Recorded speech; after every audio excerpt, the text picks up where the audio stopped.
राधे राधे। जैसा कि आपको पता है कि 10th क्लास का हम एनसीईआरटी का कोर्स हम मैथ का कर रहे हैं, ठीक है। तो हमारा चैप्टर पहला है संख्या पद्धति नंबर सिस्टम, और सारा सिलेबस हमारा एनसीईआरटी बेस्ड होगा, ठीक है। और उसी हिसाब से हम क्वेश्चन को उठाएंगे और उसी हिसाब से हम आपको सोल्यूशन अच्छे से सिखाएंगे, ठीक है। तो एक्सरसाइज 1.1 का आज हमारा कौन सा क्वेश्चन है? आज हमारा 5वां क्वेश्चन है, ठीक है, 5th क्वेश्चन है। तो 5th क्वेश्चन हमारा क्या कह रहा है? जांच कीजिए कि क्या किसी प्राकृतिक संख्या n के लिए संख्या 6 की पावर n अंक 0 पर समाप्त हो सकती है, ठीक है। क्वेश्चन में बोल रहा है कि जांच कीजिए कि अगर 6 की पावर n अंक 0 पर समाप्त होगा तो वह क्या प्राकृतिक संख्या हमारी क्या भाज्य होगी या नहीं होगी, ठीक है। तो हम देखो यहाँ पर नोट डाल के कुछ चीजें लिखवा रहे हैं, वो भी आप साथ साथ में नोट करते रहो, ठीक है। नोट क्या लिखवाएंगे कि अगर कोई संख्या 0 पर या 0 पर समाप्त होती है तो वह देखो, मैंने आपको बताया होगा जब एलसीएम निकालते टाइम कि अगर किसी संख्या के लास्ट में 0 है तो वो किससे कटेगी? 2 से कटेगी या 5 से कटेगी, है ना, बताया ना मैंने। तो इसी तरीके से अगर हम 0 की बात करें, 0 समाप्त होगा तो वह किससे कटेगा? 2 से कटेगा, नहीं तो 5 से कटेगा, ठीक है। और नहीं तो क्या होगा? 2 और 5 के मल्टीपल से कटेगा, यानी कि 10 से कटेगा, ठीक है। तो उसी चीज को हम इसमें नोट कर रहे हैं। अगर कोई संख्या 0 पर समाप्त होती है तो वह 2 गुणा 5, ठीक है, 2 और 5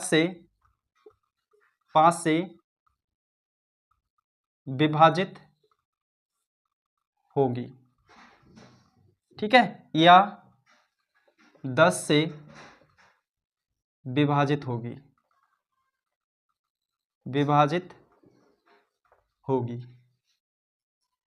क्लियर? आप नोट को समझ गए होगे, ठीक है। अब हम क्वेश्चन की बात कर रहे हैं। तो क्वेश्चन में क्या है? 6 की पावर n अंक 0 पर समाप्त होगा, ठीक है। तो हमारा ये क्या प्राकृतिक संख्या हमारी क्या है? n है। तो इसकी जांच करनी है। अगर 6 की पावर हमारी n है, अगर 0 पर समाप्त हो रही है तो क्या ये समाप्त हो रही, तो ये हमारी क्या पूर्ण विभाजित है या नहीं है, ठीक है। तो हम क्वेश्चन की बात करें, प्रश्न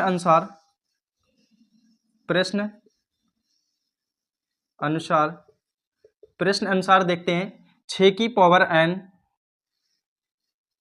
का अभाज्य गुणनखंड, ठीक है। 6 की पावर n का अभाज्य गुणनखंड क्या होगा? अब इसको तोड़ेंगे ना, 6 की पावर n को तोड़ेंगे तो कैसे तोड़ सकते हैं? 2 गुणा 3 की पावर n, इसको तोड़ सकते हैं ना। 6 की पावर n है तो 2 इंटू 3, 3 दूनी 6 की पावर n, इसको तोड़ सकते हैं। और इसको ऐसे भी ले सकते हैं, 2 की पावर n, ठीक है, 3 की पावर n, इस तरीके से भी लिख सकते हैं। क्लियर? तो यहां पर अगर हम बात करें 6 की पावर, अगर अभाज्य गुणनखंड निकालेंगे तो क्या आएंगे? 2 की पावर n आएंगे और 3 की पावर n आएंगे, ठीक है। और हमारा यहाँ पर क्या है? 0 पर समाप्त हो रहा है ये, तो 0 पर समाप्त हो रहा है तो यहाँ पर देखो 2 तो आ गया, ठीक है, लेकिन 5 है क्या? नहीं है ना। तो ये क्या होगा? ये हमारा 0 पर समाप्त नहीं होगा। ये 6 की पावर n है ना, ये हमारा 0 पर समाप्त नहीं होगा, क्योंकि इसमें क्या है? इसमें हमारी 6 की पावर n में 5 से भाज्य नहीं है। 6 की पावर n 5 से भाज्य नहीं है। क्लियर? जब 5 से भाज्य नहीं है तो क्या है? तो ये हमारी 0 पर समाप्त नहीं होगी, ठीक है। तो हम लिखते हैं आगे, अतः किसी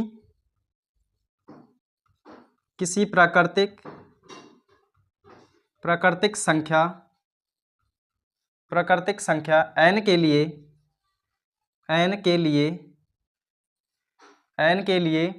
संख्या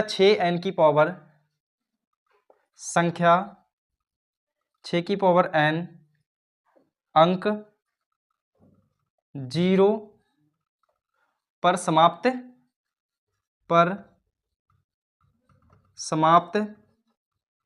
नहीं हो सकती है। क्लियर? तो आप समझ गए ना इस क्वेश्चन को। देखो इसमें जांच भी हमने कर ली, क्योंकि ये क्या है, यहां पर 2 तो आया है लेकिन 5 नहीं आया है। तो 5 और 2 हमारा मिलकर क्या बनाएगा, 0 बनाता है। ठीक है, 2 पंजे 10 यानी कि 0 बनाता है। तो इसमें क्या है, इसमें 2 तो आ गया है लेकिन हमारा 5 नहीं है, इसलिए हमारा क्या है 6 की पावर n है, वो हमारा क्या है, वो 0 पर समाप्त कभी भी नहीं हो सकता है। क्लियर? तो मैं उम्मीद करूंगा कि आपको अच्छे से समझ में आ गया। इसके बाद हम नेक्स्ट क्वेश्चन की बात करेंगे। ठीक है, क्वेश्चन नंबर 6 की बात करेंगे। 6 क्या है, व्याख्या कीजिए कि इतना और इतना, ठीक है, भाज्य संख्या क्यों है। देखो भाज्य संख्या क्यों है, यानी कि ये हमारी 2 संख्या दी हुई है, एक तो ये है और हमारी ये है। तो इनको कहा है कि भाज्य संख्या क्यों है, ये भाज्य है पर क्यों है, इसकी व्याख्या करनी है। ठीक है, तो इसका हम सॉल्यूशन देखते हैं किस तरीके से करने वाले हैं। क्लियर? तो देखो बात करें हम भाज्य संख्या। भाज्य संख्या क्या होती है, भाज्य संख्या वो संख्या होती है जो हमारी 2 या 2 से अधिक, ठीक है, भाजक हों, जिनके हमारे 2 या 2 से अधिक भाजक हों। ठीक है, तो सबसे पहले हम क्या करेंगे, नोट में लिख ले रहे हैं, नोट में लिख ले रहे हैं। ठीक है, नोट में क्या लिखेंगे, वे संख्या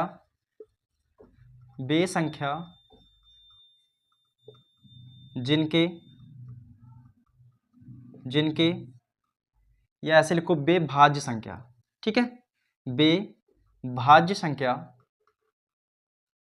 भाज्य संख्या जिनके 2 या 2 से अधिक क्या हूं, भाजक हूं। ठीक है, जिनके क्या हूं, 2 या 2 से अधिक भाजक हूं, वह हमारी क्या होती है, वह हमारी भाज्य संख्या होती है। जैसे हम यहां बात करें 17 की बात करेंगे तो 17 हमारा किससे कटेगा, एक तो 17 से कटेगा, है ना, एक तो 17 से कटेगा, 17 एकम 17, और हमारा एक बचा, तो यानी कि हमारा 17 किससे किससे कट जाएगा, एक तो 1 से कट जाएगा और एक हमारा 17 से कट जाएगा, है ना। इसी तरीके से हमारी देखेंगे जितनी हमारी भाज्य संख्या होती है उनके हमारे कितने भाज्य होते हैं, 2 या 2 से अधिक भाज्य होती है। क्लियर? तो इस नोट को हमको लिखना है। देखो दोस्त मैं जितने भी क्वेश्चन करा रहा हूँ, ठीक है, जो इंपॉर्टेंट चीजें मुझे लगती हैं मैं उनको नोट में लिखवाता हूँ। आप भी ऐसे ही अच्छे से नोट्स बनाओ, ठीक है, और उनको अच्छे से नोट करते रहो। क्लियर? जो नोट हैं जो इंपॉर्टेंट हैं उनको इस तरीके से लिखना है और अच्छे से सीखना है मेरे भाई, है ना। तो हम बात करेंगे अब हमारा क्वेश्चन को देखते हैं। क्वेश्चन में क्या है, ये हमारे 2 हैं, ठीक है, 2 संख्या दी हुई है, तो हम बात कर ले रहे हैं पहली संख्या की, यानी कि इस वाली संख्या की बात कर ले रहे हैं, देख ले रहे हैं कि ये भाज्य संख्या क्यों है ना। तो क्या करेंगे, पहली संख्या ले रहे हैं। पहली संख्या हमारी क्या है, यहां पर बात करेंगे तो 7 गुणा 11 गुणा 13 और प्लस में 13। ठीक है, तो इसको हम कैसे लिखेंगे, इसमें देखो क्या है, हमारे 2 पद दिए हुए हैं, एक तो हमारा ये हो गया मल्टीप्लाई वाला और बीच में प्लस लगा हुआ है, एक हमारा ये हो गया। तो इसमें देखेंगे सबसे पहले कॉमन क्या है, कॉमन क्या आ रहा है, हमारा 13 कॉमन आ रहा है, इसमें भी 13 है और इसमें भी 13 है, तो हम 13 को बाहर ले लेंगे, है ना। अब कितना बचा हमारा अंदर, 7 बचा गुणा 11 बचा, 13 तो हमने बाहर ही ले लिया, है ना, और प्लस है और यहाँ 13 बाहर आ गया, तो हमारा क्या बचेगा, 1 बचेगा यहाँ पर, है ना। फिर हम क्या करेंगे, 13 लिखेंगे, फिर यहाँ पर मल्टीप्लाई लगा ले रहे हैं, कोई दिक्कत वाली बात नहीं, क्योंकि ये क्या है हमारे ब्रैकेट के अंदर है ना। तो हम क्या करेंगे, 7 लिखेंगे, अब इनकी मल्टीप्लाई कर ले रहे हैं, चलो 11 सत्ते कितना हो जाएगा, 77 हो जाएगा, है ना, प्लस और 1, फिर हमारा कितना हो जाएगा, 13 हो जाएगा और गुणा और 77 हो जाएगा और एक हमारा ये है, तो इनको हम क्या करेंगे, इनको जोड़ लेना है, तो हमारा कितना हो जाएगा, 78 हो जाएगा। क्लियर? अब देखो हमारा 78 हो गया और 13 हो गया। अब इनसे हमारी एक संख्या और आती है 1, ठीक है, वो हमारी क्या है, वो कोई सी भी संख्या हो, कितनी बड़ी संख्या हो, वो हम क्या करेंगे, 1 से हमारी सारी संख्याएं डिवाइड होती हैं। ठीक है, चाहे 13 हुआ चाहे कोई सी भी संख्या हुई, 1 से तो डिवाइड होनी है मेरे भाई, है ना। इसलिए हम क्या करेंगे, 1 को लेंगे, तो इसमें देखो हमारे क्या आ गए, कितने फैक्टर आ गए, यानी कि हमारी जो भाजक हैं वो कितने आ गए, एक तो 1 आ गया, 78 आ गया और 13 आ गया। ठीक है, तो इसको हम लिख ले रहे हैं, अतः इस संख्या में 2 से अधिक भाजक हैं, भाजक हैं। ठीक है, कौन कौन से हैं? 13, 78 और 1। तो ये हमारे इस तरीके से लिख सकते हैं, है ना दोस्त। और इसको भी लिखना है नोट को। ठीक, अब यहाँ पर हम दूसरी संख्या बात करें। पहली संख्या तो हमने देख ली, अब ये वाली देख रहे हैं, इसको भी देखेंगे, इसकी व्याख्या करते हैं हम कि ये हमारी किस तरीके से भाज्य है। तो यहाँ पर सेकंड संख्या लेते हैं। तो सेकंड संख्या हमारी कितनी है यहाँ पर बात करेंगे तो 7 गुणा 6 गुणा 5 गुणा 4 गुणा 3 गुणा 2 गुणा 1 प्लस में कितना है 5 है। ठीक है, तो इसमें हमारा कॉमन क्या है? इसमें हमारा 5 कॉमन है, तो इसको हम बाहर ले रहे हैं। ठीक है, तो अंदर की कितना बचेगा? 7 6 4 3 2 1 प्लस, और ये हमारा बाहर आ गया तो हमारा 1 बचेगा। तो इसकी देखेंगे, मल्टीप्लाई करेंगे, गुणा लगाएंगे, तो 7 छक 42 हो गया। ठीक है, 42 की 6 सत्ते 42 हो गया। इधर देख ले रहे हैं, 4 तियाँ 12, 12 दूनी 24, 42 और 24 की गुणा करेंगे तो कितना आएगा? 42 और 24 की गुणा करेंगे तो कितना आता है? देखते हैं, 4 दूनी 8 हो गया, 4 चौक 16 हो गया, है ना, 2 दूनी 4 हो गया और 4 दूनी 8 हो गया। तो इसको जोड़ेंगे, 8 6 4 10 हो गया, और 8 9 और 1 10 हो गया, यानी कि कितना आ गया? 1008 आ गया, है ना, 1008 आ गया है। और हमारा एक और है, तो हमारा कितना हो जाएगा? 1009 हो जाएगा। और हमारी एक संख्या ऐसी है, वो हर किसी संख्या को डिवाइड करेगी। क्लियर? तो इसमें क्या लिखेंगे हम? इसमें लिखने वाले हैं, अतः इस संख्या में 2 से अधिक भाजक हैं, 2 से अधिक भाजक हैं, ये संख्या इसलिए भाज्य है, ऐसे भी लिख सकते हैं। ठीक है, इसलिए ये संख्या भाज्य है। क्लियर? इस तरीके से लिख सकते हैं, भाजक हैं इसलिए ये संख्या भाज्य है। क्लियर? तो मैं उम्मीद करता हूं कि आपको ये वाला क्वेश्चन बहुत अच्छे से इसकी हमने व्याख्या कर ली है। ठीक है, इसके बाद हम बात करेंगे नेक्स्ट क्वेश्चन 7। ठीक है, बहुत क्वेश्चन लंबा है, डरना नहीं है इसको देख के, है ना, क्योंकि डर के आगे जीत है, और सचिन सर हैं तब तक डरने की कोई भी जरूरत नहीं है ना। हम आपको सिखाएंगे, बहुत अच्छे से सिखाएंगे, है ना दोस्त। तो क्वेश्चन को पहले रीड कर रहे हैं। क्या है? किसी खेल के मैदान के चारों ओर एक वृत्ताकार पथ है, यानी कि कोई जो खेल का मैदान है, ठीक है, मान ले रहे हैं ये क्या है? ये खेल का मैदान है, इसके ओर एक वृत्ताकार पथ है, यानी कि वृत्ताकार पथ है। ठीक है, इस तरीके से वृत्ताकार क्या है? पथ है। ठीक है, तो वृत्ताकार पथ बना लिया हमने। ठीक, या ऐसा कर रहे हैं, पहले इसको गोला अच्छे से बनाते हैं क्योंकि अच्छे से समझ में आएगा। ये वृत्ताकार पथ हो गया, है ना, ये क्या हो गया? ये हमारा मैदान हो गया। क्लियर? अब यहाँ पर बात करेंगे, एक मैदान का एक चक्कर लगाने में सोनिया को 18 मिनट लगते हैं। एक मैदान का चक्कर लगाने में सोनिया को कितने मिनट लग रहे हैं? 18 मिनट। ठीक है, अतः क्या है? जबकि इसी मैदान का एक चक्कर लगाने में रवि को कितने मिनट लग रहे हैं? 12 मिनट लग रहे हैं, है ना। इनको कितने लग रहे हैं? 18 मिनट लग रहे हैं सोनिया को, और इनको कितने लग रहे हैं? इनको 11 मिनट लग, कितने? 12 मिनट लग रहे हैं, है ना। तो 12 मिनट किसको लग रहे हैं? रवि को। कितने? 12 मिनट। क्लियर? यहां पर मान ले रहे हैं, आगे बात करेंगे। क्वेश्चन क्या है? मान लीजिए वे दोनों एक ही स्थान से और एक ही समय पर चलना प्रारंभ करते हैं, यानी कि मान लो कि यहां से ही दोनों लोग चल रहे हैं। ठीक है, यही स्थान है जहां पर हमारा सोनिया 18 मिनट में चक्कर लगाती है और रवि हमारा 20 मिनट में चक्कर लगाता है। ठीक है, तो इस तरीके से ये चल रहे हैं, है ना, इस तरीके से चल रहे हैं। तो इसमें क्या है, इसमें क्या पूछा है, एक ही समय पर चलना प्रारंभ करते हैं, एक ही दिशा में चलना प्रारंभ करते हैं, तो वे पुनः प्रारंभिक स्थान पर मिलेंगे, यानी कि वे कितने समय बाद प्रारंभिक स्थान पर मिलेंगे, और इनकी जो इनका टाइमिंग है वो 18 और 12 है। तो दोस्त जब इसमें इस तरीके से पूछ लिया जाए कि वो पुनः प्रारंभिक स्थान पर कितने समय में मिलेंगे, ठीक है, तो इनका क्या है, इनमें क्या देखो, इसमें दोनों एक ही स्थान से चल रहे हैं, ठीक है, एक ही दिशा में चल रहे हैं, है ना। तो इनमें क्या है, इसमें हम एक नोट लिखवाते हैं, पहले नोट लिखेंगे फिर इसको अच्छे से समझेंगे कि नोट क्या लिखना है हमको, ठीक है। इसमें क्या है, सोनिया 18 मिनट में, ठीक है, चक्कर लगाती है, चक्कर लगाती है, जबकि रवि 12 मिनट में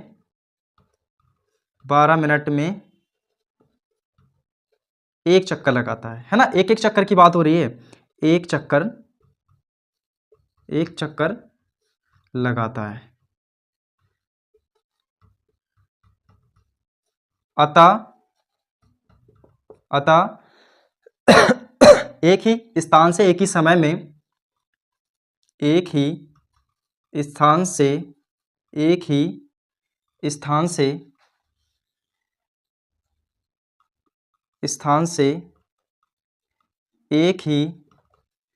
समय में चक्कर लगाते हैं,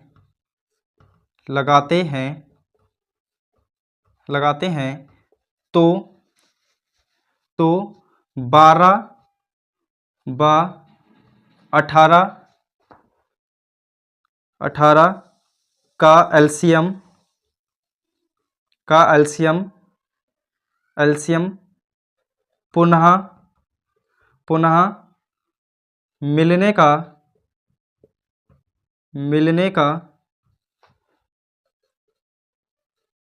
पुनः मिलने का समय होगा। समझे ना बेटा, इसको देखो क्या है, इतना नोट क्यों लिखवाया मैंने, ताकि आप अच्छे से इसको पढ़ सको और इसको याद रख सको, ठीक है बेटा। मैं बता भी सकता था इसको कि इनका सोनिया का जो टाइम है और रवि का टाइम है, इनका जो एलसीएम है ना, इनका जो एलसीएम है, तो वो क्या होगा, वो इनको दोबारा पुनः जो मिलने का समय होगा वो इनका क्या होगा, इनका एलसीएम होगा। तो देखो इसको क्या लिखा है मैंने, सोनिया 18 मिनट में चक्कर लगाती है, जबकि रवि 12 मिनट में चक्कर लगाते हैं, ठीक है, लगाता है, तो क्या है, लगाता है। अतः एक ही समय से एक ही स्थान से एक ही समय में चक्कर लगाते हैं, तो 12 और 18 का एलसीएम पुनः मिलने का समय होगा, है ना दोस्त। इसलिए मैंने लिखा है ताकि आप उसको अच्छे से पढ़ सको और उसको याद रख सको, है ना, क्योंकि लिखने से चीजें क्या होती हैं, याद रहती हैं मेरे भाई, है ना। तो इसलिए इतना नोट समझ के ना, तो हम क्या करने वाले हैं, 12 और 18 का एलसीएम निकाल लेंगे, ठीक है, 12 और 18 का एलसीएम निकाल ले रहे हैं, ठीक है। तो यहां पर देखते हैं, यहां पर ये आ जाएगा, पहले 12 का निकाल ले रहे हैं, ठीक है, तो इसको 2 से काटेंगे, 2 छंग 12, 2 तिया 6 और 3 एकम 3, ठीक है। तो इसका एलसीएम निकला है, ये किसका है, 12 किसका, रवि का है, ठीक है। अब बात करेंगे किसकी, सोनिया